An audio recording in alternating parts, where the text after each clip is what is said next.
पाठ 12 विश्व की जलवायु एवं जलवायु परिवर्तन। विश्व की जलवायु एवं जलवायु परिवर्तन। विश्व की जलवायु का अध्ययन जलवायु संबंधी आंकड़ों एवं जानकारियों को संगठित करके किया जा सकता है। इन आंकड़ों को आसानी से समझने व उनका वर्णन और विश्लेषण करने के लिए उन्हें अपेक्षाकृत छोटी इकाइयों में बांटकर संश्लेषित किया जा सकता है। जलवायु का वर्गीकरण 3 वृहत उपगमनों द्वारा किया गया है। वे हैं आनुभविक, जननिक और अनुप्रयुक्त। आनुभविक वर्गीकरण प्रेक्षित किए गए विशेष रूप से तापमान एवं वर्णन से संबंधित आंकड़ों पर आधारित होता है। जननिक वर्गीकरण जलवायु को उनके कारणों के आधार पर संगठित करने का प्रयास है। जलवायु का अनुप्रयुक्त वर्गीकरण किसी विशिष्ट उद्देश्य के लिए किया जाता है। कोपेन की जलवायु वर्गीकरण की पद्धति वी कोपेन द्वारा विकसित की गई जलवायु के वर्गीकरण की आनुभविक पद्धति का सबसे व्यापक उपयोग किया जाता है। कोपेन ने वनस्पति के वितरण और जलवायु के बीच एक घनिष्ठ संबंध की पहचान की। उन्होंने तापमान तथा वर्षण के कुछ निश्चित मानों का चयन करते हुए उनका वनस्पति के वितरण से संबंध स्थापित किया और इन मानों का उपयोग जलवायु के वर्गीकरण के लिए किया। वर्षा एवं तापमान के मध्यमान, वार्षिक एवं मध्यमान मासिक आंकड़ों पर आधारित यह एक आनुभविक पद्धति है। उन्होंने जलवायु के समूहों एवं प्रकारों की पहचान करने के लिए बड़े तथा छोटे अक्षरों के प्रयोग का आरंभ किया। सन 1918 में विकसित तथा समय के साथ संशोधित हुई कोपेन की यह पद्धति आज भी लोकप्रिय और प्रचलित है। कोपेन ने 5 प्रमुख जलवायु समूह निर्धारित किए, जिनमें से 4 तापमान पर और 1 वर्षण पर आधारित हैं। कोपेन के जलवायु समूह एवं उनकी विशेषताओं को सारणी 12.1 में दिया गया है इस पुस्तक के इस पाठ में, जिसमें एश समूह उष्णकटिबंधीय लक्षण, उसके सभी महीनों का औसत तापमान 18 डिग्री सेल्सियस से अधिक। दूसरा, शुष्क जलवायु वर्षण की तुलना में विभव वाष्पीकरण की अधिकता। कोष्णशीतोष्ण सर्वाधिक ठंडे महीने का औसत तापमान 30 डिग्री सेल्सियस से अधिक किंतु 18 डिग्री सेल्सियस से कम। मध्य अक्षांशीय जलवायु। चौथा, शीतल हिमवन जलवायु वर्ष के सर्वाधिक ठंडे महीने का औसत तापमान 0 तापमान से 3 डिग्री नीचे। अगला, शीत सभी महीनों का औसत तापमान 10 डिग्री सेल्सियस से कम। अगला, उच्च भूमि, उसका लक्षण ऊंचाई के कारण शीत। बड़े अक्षर A, B, C, D तथा E आर्द्र जलवायु को तथा B अक्षर शुष्क जलवायु को निरूपित करता है। जलवायु समूह को तापक्रम एवं वर्षा की मौसमी विशेषताओं के आधार पर कई उप प्रकारों में विभाजित किया गया है, जिसको छोटे अक्षरों द्वारा अभिहित किया गया है। शुष्कता वाले मौसमों को छोटे अक्षरों FM, W और S द्वारा इंगित किया गया है। इसमें F शुष्क मौसम के न होने को, M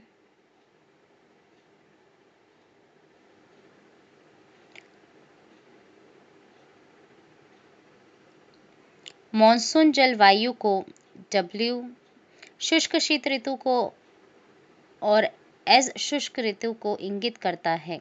छोटे अक्षर A, B, C तथा D तापमान की उग्रता वाले भाग को दर्शाते हैं। B समूह की जलवायु को उप विभाजित करते हुए स्टेपी अथवा अर्ध शुष्क के लिए S तथा मरुस्थल के लिए W जैसे बड़े अक्षरों का प्रयोग किया गया है। जलवायु प्रकारों को सारणी 12.2 में दिखाया गया है। जलवायु समूहों एवं प्रकारों का वितरण सारणी 12.1 में दर्शाया गया है। समूह A उष्णकटिबंधीय जलवायु, उष्णकटिबंधीय आर्द्र जलवायु कर्क रेखा और मकर रेखा के बीच पाई जाती है। संपूर्ण वर्ष सूर्य के ऊर्ध्वस्थ तथा अंतर उष्णकटिबंधीय अभिसरण क्षेत्र की उपस्थिति के कारण यहाँ की जलवायु उष्ण एवं आर्द्र रहती है। यहाँ वार्षिक तापांतर बहुत कम तथा वर्षा अधिक होती है। जलवायु के इस उष्णकटिबंधीय समूह को 3 प्रकारों में बांटा जाता है, जिनके नाम है: पहला एफ उष्णकटिबंधीय आर्द्र जलवायु, दूसरा एम उष्णकटिबंधीय मानसून जलवायु और तीसरा एडब्ल्यू उष्णकटिबंधीय आर्द्र जलवायु, जिसमें शीत ऋतु शुष्क होती है। उष्णकटिबंधीय आर्द्र जलवायु एफ उष्णकटिबंधीय आर्द्र जलवायु विषुवत वृत्त के निकट पाई जाती है। इस जलवायु के प्रमुख क्षेत्र दक्षिण अमेरिका का अमेज़न बेसिन, पश्चिमी विषुवतीय अफ्रीका तथा दक्षिणी पूर्वी एशिया के द्वीप हैं। वर्ष के प्रत्येक माह में दोपहर के बाद गरज और बौछारों के साथ प्रचुर मात्रा में वर्षा होती है। तापमान समान रूप से ऊंचा और वार्षिक तापांतर नगण्य होता है। किसी भी दिन अधिकतम तापमान लगभग 30 डिग्री सेल्सियस और न्यूनतम तापमान लगभग 20 डिग्री सेल्सियस होता है। इस जलवायु में सघन वितान तथा व्यापक जैव विविधता वाले उष्णकटिबंधीय सदारहित वन पाए जाते हैं।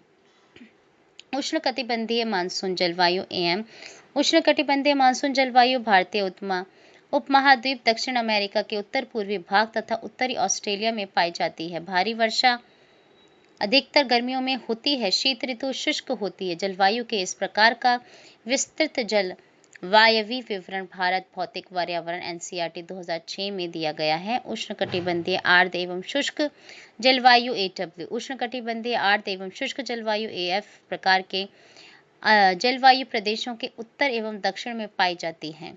इसकी सीमा महाद्वीपों के पश्चिमी भाग में शुष्क जलवायु के साथ और पूर्वी भाग में सीएफ तथा सीडब्ल्यू प्रकार की जलवायु के साथ पाई जाती है। विस्तृत एडब्ल्यू जलवायु दक्षिण अमेरिका में स्थित ब्राजील के वनों के उत्तर और दक्षिण में बोलीविया और पैराग्वे के निकटवर्ती भागों तथा सूडान और मध्य अफ्रीका के दक्षिण में पाई जाती है। इस जलवायु में वार्षिक वर्षा एएफ तथा एएम जलवायु प्रकारों की अपेक्षा काफी कम तथा विचरणशील है। आर्द्र ऋतु छोटी और शुष्क ऋतु भीषण व लंबी होती है। तापमान वर्ष भर ऊंचा रहता है और शुष्क ऋतु में दैनिक तापांतर सर्वाधिक होते हैं। इस जलवायु में पर्णपाती वन और पेड़ों से ढकी घास भूमियां पाई जाती हैं। शुष्क जलवायु बी शुष्क जलवायु की विशेषता अत्यंत न्यून वर्षा है, जो पादपों की वृद्धि के लिए पर्याप्त नहीं होती।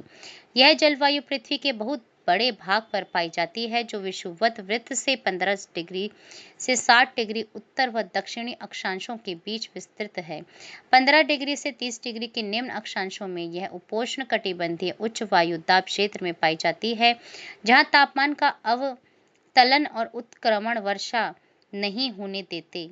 महाद्वीपों के पश्चिमी सीमांतों पर ठंडी धाराओं के आसन्न क्षेत्र, विशेषतः दक्षिण अमेरिका के पश्चिमी तट पर यह जलवायु विषुवत वृत्त की ओर अधिक विस्तृत है और तटीय भाग में पाई जाती है। मध्य अक्षांशों में विषुवत वृत्त से 35 डिग्री से 60 डिग्री उत्तर व दक्षिण के बीच यह जलवायु महाद्वीपों के उन आंतरिक भागों तक परिरुद्ध होती है जहां पर्वतों से घिरे होने के कारण प्रायः समुद्री आर्द्र पवनें नहीं पहुंच पाती। शुष्क जलवायु को स्टेपी अथवा अर्ध शुष्क जलवायु बीएस और मरुस्थल जलवायु बीडब्ल्यू में विभाजित किया जाता है। इसे आगे 15 डिग्री से 35 डिग्री अक्षांशों के बीच उपोष्ण कटिबंधीय स्टेपी बीएसएच और उपोष्ण कटिबंधीय मरुस्थल बीडब्ल्यूएच में बांटा जाता है। 35 डिग्री और 60 डिग्री अक्षांशों के बीच इसे मध्य अक्षांशीय स्टेपी बीएसके तथा मध्य अक्षांशीय मरुस्थल पीडब्ल्यूके में विभाजित किया जाता है। उपोष्ण कटिबंधीय स्टेपी बीएसएच एवं उपोष्ण कटिबंधीय मरुस्थल बीडब्ल्यूएच जलवायु उपोष्ण कटिबंधीय में स्टेपी बीएसएच एवं उपोष्ण कटिबंधीय मरुस्थल बीडब्ल्यूएच जलवायु में वर्षण और तापमान के लक्षण एक समान होते हैं। आर्द्र एवं शुष्क जलवायु के संक्रमण क्षेत्र में अवस्थित होने के कारण उपोष्ण कटिबंधीय स्टेपी जलवायु में मरुस्थल जलवायु की अपेक्षा वर्षा थोड़ी ज्यादा होती है, जो विरल घास भूमियों के लिए पर्याप्त होती है।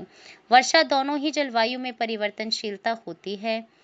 वर्षा की परिवर्तनशीलता मरुस्थल की अपेक्षा स्टेपी में जीवन को अधिक प्रभावित करती है। इससे कई बार अकाल की स्थिति पैदा हो जाती है। मरुस्थलों में वर्षा थोड़ी किंतु गरज के साथ तीव्र बौछारों के रूप में होती है जो मृदा में नमी पैदा करने में अप्रभावी सिद्ध होती है।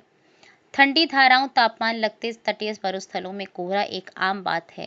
ग्रीष्म ऋतु में अधिकतम तापमान बहुत ऊंचा होता है। लीबिया के अल अजीजिया में 13 सितंबर 1922 को उच्चतम तापमान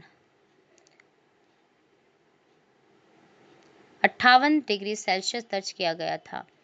इस जलवायु में वार्षिक और दैनिक तापांतर भी अधिक पाए जाते हैं। कोष्ण शीतोष्ण मध्य अक्षांशीय जलवायु सी। कोष्ण शीतोष्ण मध्य अक्षांशीय जलवायु 30 डिग्री से 50 डिग्री अक्षांशों के मध्य मुख्यतः महाद्वीपों के पूर्वी और पश्चिमी सीमांतों पर विस्तृत है। इस जलवायु में सामान्यतः ग्रीष्म ऋतु कोष्ण और शीत ऋतु मृदुल होती है। इस जलवायु को 4 प्रकारों में वर्गीकृत किया गया है। पहला आर्द्र उपोष्ण कटिबंधीय अर्थात सर्दियों में शुष्क और गर्मियों में उष्ण CWA। दूसरा भूमध्य सागरीय CS।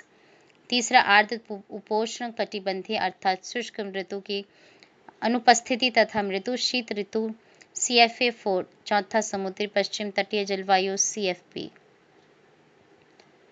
आर्द्र उपोष्ण कटिबंधीय जलवायु CWA। आर्द्र उपोष्ण कटिबंधीय जलवायु कर्क एवं मकर रेखा से ध्रुवों की ओर मुख्यतः भारत के उत्तरी मैदान और दक्षिणी चीन के आंतरिक मैदानों में पाई जाती है। यह जलवायु AW जलवायु जैसे ही है, केवल इतना अपवाद है कि इसमें सर्दियों का तापमान कोष्ण होता है। भूमध्य सागरीय जलवायु CS। जैसा कि नाम से स्पष्ट है कि भूमध्य सागरीय जलवायु भूमध्य सागर के चारों ओर तथा उपोष्ण कटिबंध से 30 डिग्री से 40 डिग्री अक्षांशों के बीच महाद्वीपों के पश्चिमी तट के साथ साथ पाई जाती है। मध्य कैलिफोर्निया, मध्य चिली तथा ऑस्ट्रेलिया के दक्षिण पूर्वी और दक्षिण पश्चिमी तट इसके उदाहरण हैं। ये क्षेत्र ग्रीष्म ऋतु में उपोष्ण कटिबंधीय उच्च वायु दाब तथा शीत ऋतु में पछुआ पवनों के प्रभाव में आ जाते हैं। इस प्रकार उष्ण व शुष्क गर्मियां तथा मृदु एवं वर्षा युक्त सर्दियां इस जलवायु की विशेषताएं हैं। ग्रीष्म ऋतु में औसत मासिक तापमान 25 डिग्री सेल्सियस के आसपास तथा शीत ऋतु में 10 डिग्री सेल्सियस से कम रहता है। वार्षिक वर्षा 35 से 90 सेंटीमीटर के बीच होता है। आर्द्र उपोष्ण कटिबंधीय जलवायु CFA। आर्द्र उपोष्ण कटिबंधीय जलवायु उपोष्ण कटिबंधीय अक्षांशों में महाद्वीपों के पूर्वी भागों में पाई जाती है। इस प्रदेश में वायु राशियां प्रायः अस्थिर रहती हैं और पूरे वर्ष वर्षा करती हैं। यह जलवायु पूर्वी संयुक्त राज्य अमेरिका, दक्षिणी तथा पूर्वी चीन, दक्षिणी जापान, उत्तर पूर्वी अर्जेंटीना, तटीय दक्षिण अफ्रीका और ऑस्ट्रेलिया के पूर्वी तट पर पाई जाती है। औसत वार्षिक वर्षा 75 से 150 सेंटीमीटर के बीच रहती है। ग्रीष्म ऋतु में तड़ित झंझा और शीत ऋतु में वाताग्री वर्षण सामान्य विशेषताएं हैं। ग्रीष्म ऋतु में औसत मासिक तापमान लगभग 27 डिग्री सेल्सियस होता है, जबकि जोड़ों में यह 5 डिग्री से 12 डिग्री सेल्सियस के बीच रहता है। दैनिक तापांतर बहुत कम होता है। समुद्री पश्चिम तटीय जलवायु CFP। समुद्री पश्चिम तटीय जलवायु महाद्वीपों के पश्चिमी तटों पर भूमध्य सागरीय जलवायु से ध्रुवों की ओर पाई जाती है। इस जलवायु के प्रमुख क्षेत्र हैं उत्तर पश्चिमी यूरोप, उत्तरी अमेरिका का पश्चिमी तट, उत्तरी कैलिफोर्निया, दक्षिण चिली, दक्षिण पूर्वी ऑस्ट्रेलिया और न्यूजीलैंड। यहाँ समुद्री प्रभाव के कारण तापमान मध्यम होते हैं और शीत ऋतु में अपने अक्षांशों की तुलना में कोष्ण होते हैं। गर्मी के महीनों में औसत तापमान 15 डिग्री से 20 डिग्री सेल्सियस और सर्दियों में 4 डिग्री से 10 डिग्री सेल्सियस के बीच रहता है। वार्षिक और दैनिक तापांतर कम पाया जाता है। वर्षण साल भर होती है, लेकिन यह सर्दियों में अधिक होती है। वर्षण 50 सेंटीमीटर से 250 सेंटीमीटर के बीच घटती बढ़ती रहती है। शीत हिम वन जलवायु T। शीत हिम वन जलवायु उत्तरी गोलार्ध से 40 डिग्री से 70 डिग्री अक्षांशों के बीच यूरोप, एशिया और उत्तर अमेरिका के विस्तृत महाद्वीपीय क्षेत्रों में पाई जाती है। शीत हिम वन जलवायु को 2 प्रकारों में विभक्त किया जाता है। पहला DF आर्द्र जाड़ों से युक्त ठंडी जलवायु और दूसरा DW शुष्क जाड़ों से युक्त ठंडी जलवायु। उच्च अक्षांशों में सर्दी की उग्रता अधिक मुखर होती है। आर्द्र जाड़ों से युक्त ठंडे जलवायु DF, आर्द्र जाड़ों से युक्त ठंडे जलवायु, समुद्री पश्चिम तटीय जलवायु और मध्यम अक्षांशीय स्टेपी जलवायु से ध्रुवों की ओर पाई जाती है। जाड़े ठंडे और बर्फीले होते हैं, तुषार मुक्त ऋतु छोटी होती है, वार्षिक तापांतर अधिक होता है, मौसमी परिवर्तन आकस्मिक और अल्पकालिक होते हैं, ध्रुवों की ओर सर्दियां अधिक उग्र होती हैं। शुष्क जाड़ों से युक्त ठंडी जलवायु DW, शुष्क जाड़ों से युक्त ठंडी जलवायु मुख्यतः उत्तर पूर्वी एशिया में पाई जाती है। जाड़ों में प्रति चक्रवात का स्पष्ट विकास तथा ग्रीष्म ऋतु में उसका कमजोर पड़ना इस क्षेत्र में पवनों के प्रत्यावर्तन की मानसून जैसी दशाएं उत्पन्न करते हैं। ध्रुवों की ओर गर्मियों में तापमान कम होते हैं और जाड़ों में तापमान अत्यंत न्यून होती है। कुछ स्थान तो ऐसे भी हैं जब वर्षा के 7 महीने तक तापमान हिमांक बिंदु से कम रहता है। वार्षिक वर्षा कम होती है जो 12 से 15 सेंटीमीटर के बीच होती है। ध्रुवीय जलवायु ईस्ट, ध्रुवीय जलवायु 70 डिग्री अक्षांश से परे ध्रुवों की ओर पाई जाती है। ध्रुवीय जलवायु 2 प्रकार की होती है, पहला टुंड्रा ET, दूसरा हिमटोपी EF। टुंड्रा जलवायु ET टुंड्रा जलवायु का नाम काई, लाइकॉन तथा पुष्पी पादप जैसे छोटे वनस्पति प्रकारों के आधार पर रखा गया है। यह स्थायी तुषार का प्रदेश है जिसमें अधोभूमि स्थायी रूप से जमी रहती है।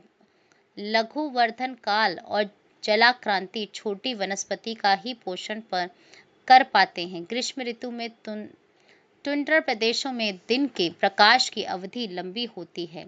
हिमटोप जलवायु EF, हिमटोप जलवायु ग्रीनलैंड अंटार्कटिका के आंतरिक भागों में पाई जाती है। गर्मियों में भी तापमान हिमांक से नीचे रहता है। इस क्षेत्र में वर्षा थोड़ी मात्रा में होती है, तुषार एवं हिम एकत्रित होती जाती है, जिनका बढ़ता हुआ दबाव हिम परतों को विकृत कर देता है। हिम परतों के ये टुकड़े आर्कटिक एवं अंटार्कटिक जल में खिसक कर प्लावी हिमशैलों के रूप में तैरने लगते हैं। अंटार्कटिक में 79 डिग्री दक्षिण अक्षांश पर प्लेट्यू स्टेशन पर भी यही जलवायु पाई जाती है। उच्च भूमि जलवायु F, उच्च भूमि जलवायु भौम्याकृति द्वारा नियंत्रित होती है। ऊंचे पर्वतों में थोड़ी थोड़ी दूरियों पर मध्यमान तापमान में भारी परिवर्तन पाए जाते हैं। उच्च भूमियों में वर्षण के प्रकारों व उनकी गहनता में भी स्थानिक अंतर पाए जाते हैं। पर्वतीय वातावरण में ऊंचाई के साथ जलवायु प्रदेशों के स्तरित ऊर्ध्वाधर कटिबंध पाए जाते हैं। जलवायु परिवर्तन जिस प्रकार की जलवायु का अनुभव हम अब कर रहे हैं वह थोड़े बहुत उतार चढ़ाव के साथ विगत 10,000 वर्षों से अनुभव की जा रही है।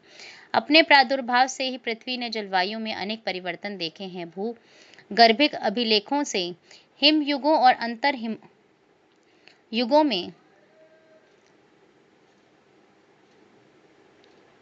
क्रमशः परिवर्तन की प्रक्रिया परिलक्षित होती है। भू आकृतिक लक्षण विशेषतः ऊंचाइयों तथा उच्च अक्षांशों में हिमानियों के आगे बढ़ने व पीछे हटने के शेष चिन्ह प्रदर्शित करते हैं। हिमानी निर्मित झीलों में अवसादों का निक्षेपण उष्ण एवं शीत युगों के होने को उजागर करता है। वृक्षों के तनों में पाए जाने वाले वलय भी आर्द्र एवं शुष्क युगों की उपस्थिति का संकेत देते हैं। ऐतिहासिक अभिलेख भी जलवायु की अनिश्चितता का वर्णन करते हैं। ये सभी साक्ष्य इंगित करते हैं कि जलवायु परिवर्तन एक प्राकृतिक एवं सतत प्रक्रिया है। भारत में भी आर्द्र एवं शुष्क युग आते जाते रहते हैं। पुरातत्व खोजें दर्शाती हैं कि ईसा से लगभग 8,000 वर्ष पूर्व राजस्थान मरुस्थल की जलवायु आर्द्र एवं शीतल थी। ईसा से 3,000 से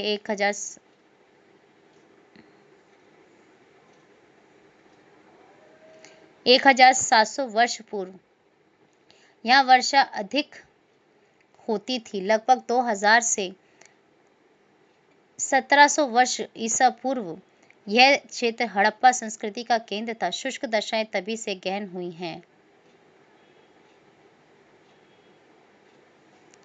लगभग 50 करोड़ से 30 करोड़ वर्ष पहले भूवैज्ञानिक काल के कैम्ब्रियन, ऑर्डोविसियन तथा सेल्यूरियन युगों में पृथ्वी गर्म थी। प्लीस्टोसीन युगांतर के दौरान हिमयुग और अंतर हिमयुग अवधियां रही हैं। अंतिम प्रमुख हिमयुग आज से 18,000 वर्ष पूर्व था। वर्तमान अंतर हिमयुग 10,000 वर्ष पूर्व आरंभ हुआ था। हिमनव पूर्व काल में जलवायु। सभी कालों में जलवायु परिवर्तित होते रहते हैं। पिछली शताब्दी के 90 के दशक में चरम मौसमी घटनाएं घटित हुई हैं। 1990 के दशक में शताब्दी का सबसे गर्म तापमान और विश्व में सबसे भयंकर बाढ़ों को दर्ज किया है। सहारा मरुस्थल के दक्षिण में स्थित साहिल प्रदेश में 1967 से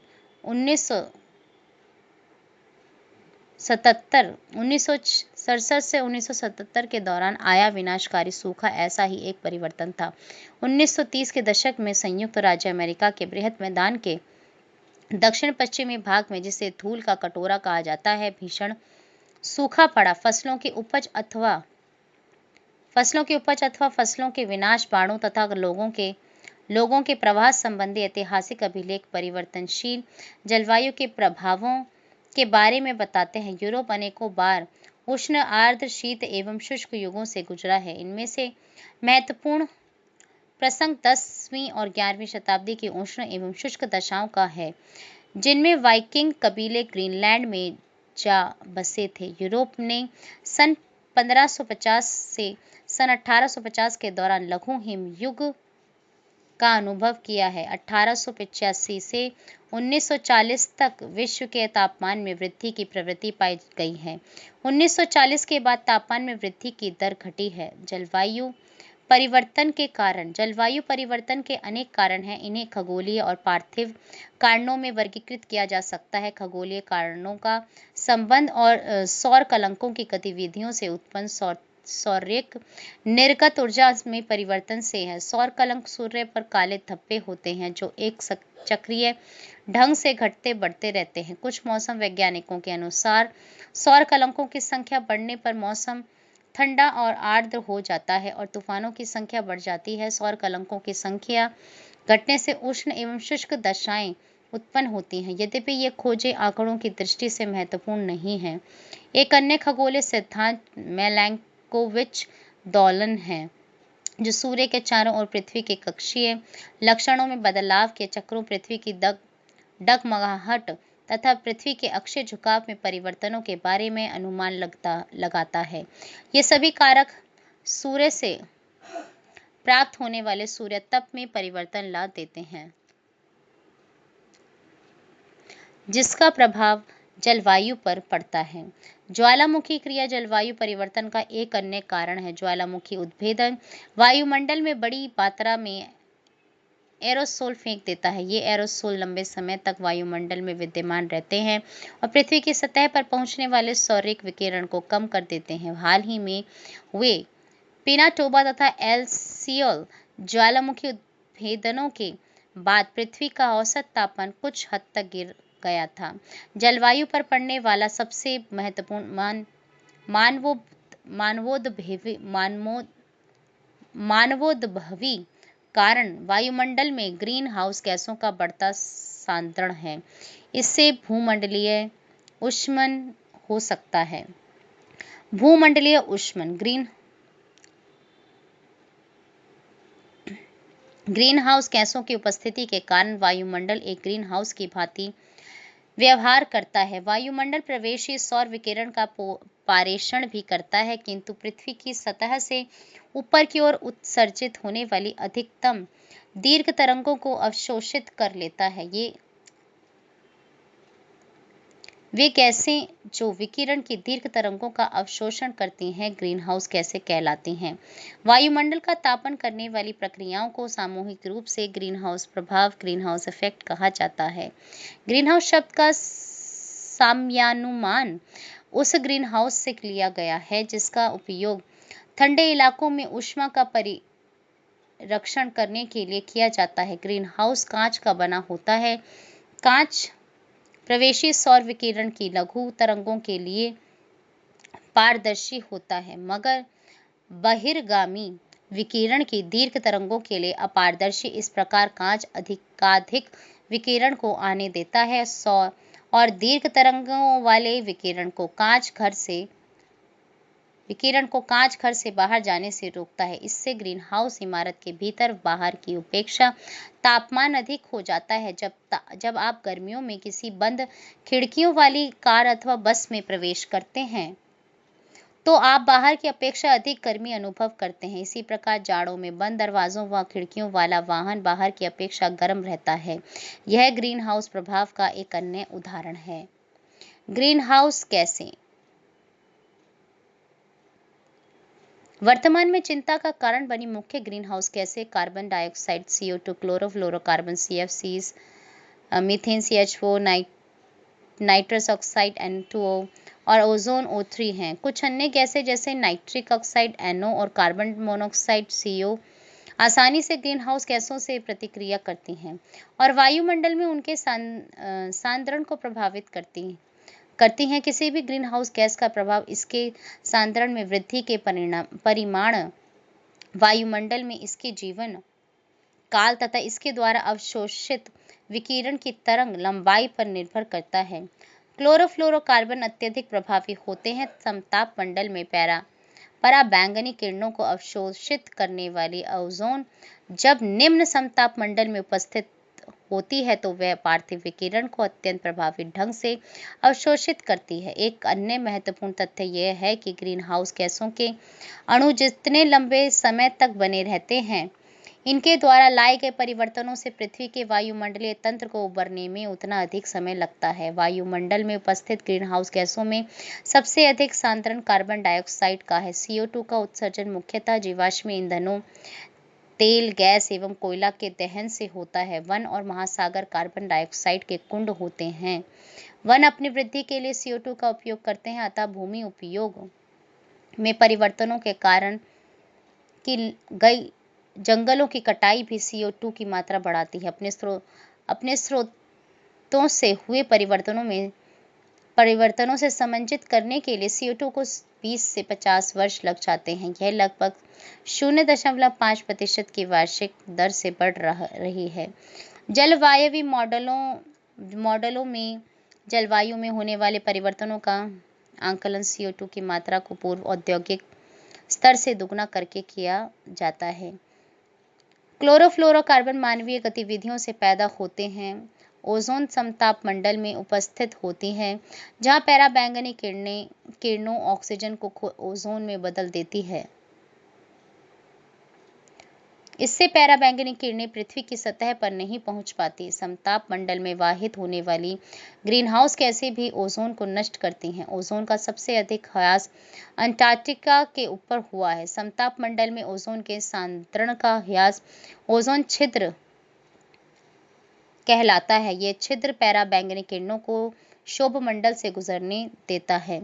वायुमंडल में ग्रीनहाउस गैसों के उत्सर्जन को कम करने के लिए अंतर्राष्ट्रीय स्तर पर प्रयास किए गए हैं। इनमें से सबसे महत्वपूर्ण क्योटो प्रोटोकॉल है, जिसकी उद्घोषणा सन 1997 में की गई थी। सन 2005 में प्रभावी हुई इस उद्घोषणा का 141 देशों ने अनुमोदन किया है। क्योटो प्रोटोकॉल ने 35 औद्योगिक राष्ट्रों को परिबद्ध किया कि वे सन 1950 के उत्सर्जन स्तर में वर्ष 2012 तक 5% की कमी लाएं। वायुमंडल में ग्रीनहाउस गैसों के सांद्रण में वृद्धि की प्रवृत्ति आगे चलकर पृथ्वी को गर्म कर सकती है।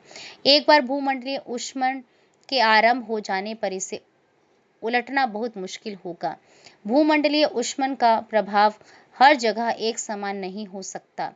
तथापि भूमंडलीय ऊष्मन के दुष्प्रभाव जीवन पोषक तंत्र को कुप्रभावित कर सकते हैं। हिमटोपियों व हिम नदियों के पिघलने से ऊंचा उठा समुद्री जल का स्तर और समुद्र का ऊष्मीय विस्तार तटीय क्षेत्र के विस्तृत भागों और द्वीपों को आप्लावित कर सकता है। इससे सामाजिक समस्याएं उत्पन्न होंगी। विश्व समुदाय के लिए यह गहरी चिंता का एक और विषय है। ग्रीनहाउस गैसों के उत्सर्जन को नियंत्रित करने और भूमंडलीय ऊष्मन की प्रवृत्ति को रोकने के लिए प्रयास आरंभ हो चुके हैं। हमें आशा है कि विश्व समुदाय इस चुनौती का प्रत्युत्तर देगा और एक ऐसी जीवन शैली को अपनाएगा जिससे आने वाली पीढ़ियों के लिए यह संसार रहने के लायक रह सकेगा। आज भूमंडलीय ऊष्मन विश्व की प्रमुख चिंताओं में से एक है। आइए देखें कि दर्ज तापमानों के आधार पर यह कितना गर्म हो चुका है।